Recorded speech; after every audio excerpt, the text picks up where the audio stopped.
Do you guys ever feel that if we all just collectively scheduled more quality time with our friends, there would be less podcasts in the world? Do you ever feel, yes.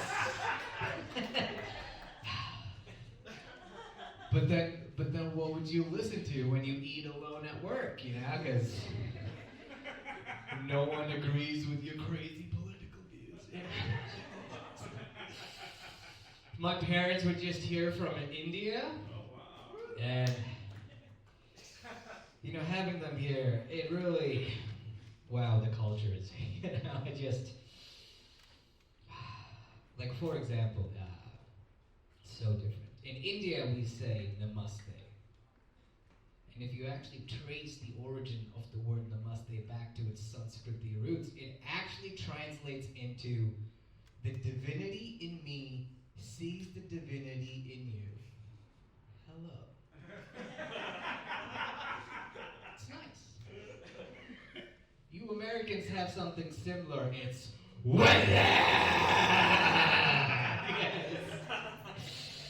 guys remember Wizard? You guys remember when Budweiser commercials were fucking cool? Wizard. That was just stupid.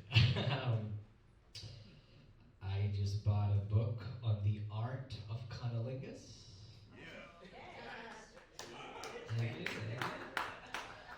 Because I've heard that women prefer men that read and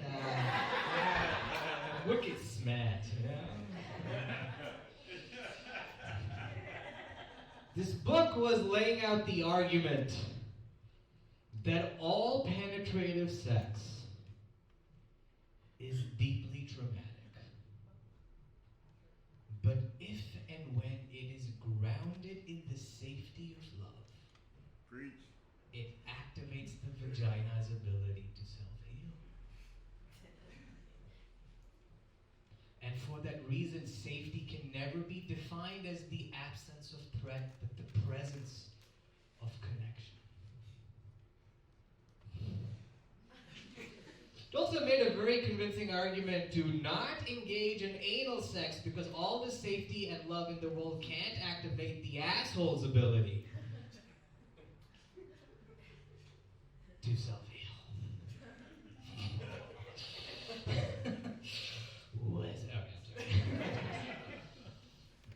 This book further argued that people are inclined to think that their fetishes and their kinks, that they're innate. And so you should act on them and celebrate them because it's who you are. But it was suggesting that our sexual kinks is actually our psyche triggering a trauma held in our bodies so deep that our entire biology has to cloak it with pleasure just to hold our nervous system together. Which is why I'm so turned on that none of you have been laughing. Yes. What do you think? You think I love to perform? I love to be humiliated. It's what I think love is. This is my bukkake, can't you see? Don't laugh in my face, or don't laugh right in my face.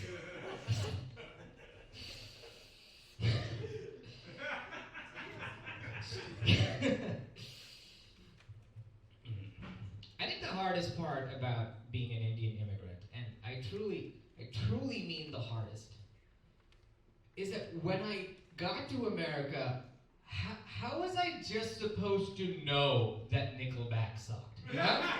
Like, why is that just obvious? Because, guys, I hate to break it to you, the sound of Nickelback, it went fully global, you know? But the subtleties of that could only happen because they suck. What? It just makes no sense. Guys, I discovered the band Nirvana by Googling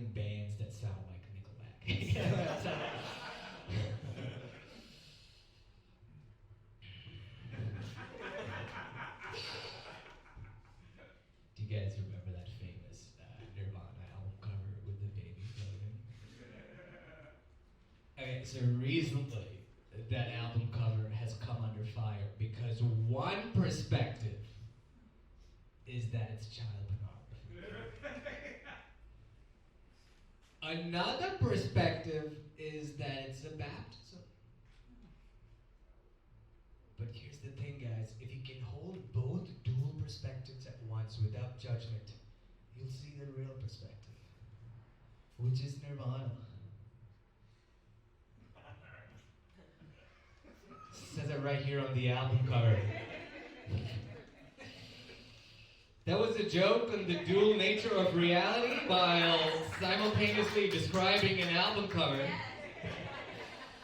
And it was both funny and not funny.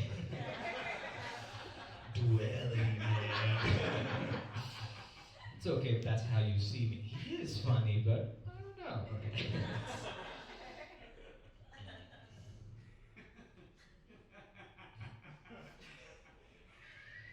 Do you guys ever think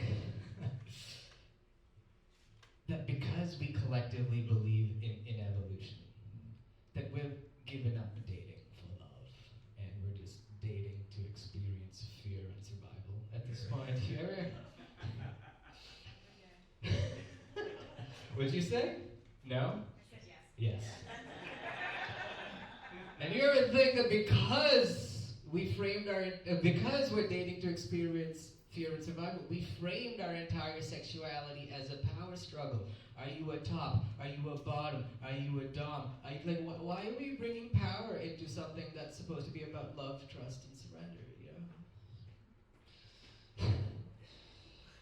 You ever think that because we framed our entire sexuality as a power struggle, every time we go protest the patriarchy, it's just us getting off, feeling powerless. We're sluts, we're whores. Sir, don't laugh at my joke. Don't laugh at my joke. You think, seriously.